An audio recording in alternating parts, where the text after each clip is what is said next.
曾經有最美艷星之稱嘅鄭艷麗，近日突然喺社交平台公布死訊，悲痛透露媽媽不幸離世嘅消息，字裏行間充滿哀傷。佢貼出兩母女嘅舊合照，話近呢2個月嚟，媽媽嘅身體一直欠佳，就連農曆新年都要出入醫院接受治療。鄭艷麗自從息影之後，生活一直好坎坷，為咗維持生計，佢曾經去快餐店做服務員，又做過清潔工。但係佢不幸患上咗厭食症，而且病情反反复复，越嚟越嚴重。唔單止令佢瘦到皮包骨，仲要頻頻入 ICU 留醫，因為要經常入院，導致每份工都做唔長。佢曾經公開表示揾工好難，舊年又自爆遭到公司嘅無理解僱，無奈之下唯有向勞工處求助。多年嚟，佢飽受病痛折磨，事業同愛情處處碰壁，而媽媽就係佢唯一嘅依靠。如今兩母女陰陽相隔，令佢大受打擊，幾乎崩潰。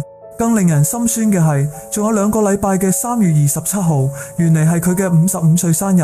佢淚崩表示，而家剩返自己一個。網民紛紛留言安慰，叮囑佢一定要保重身體。而為咗令媽媽安心離去，佢承諾會好好咁生活。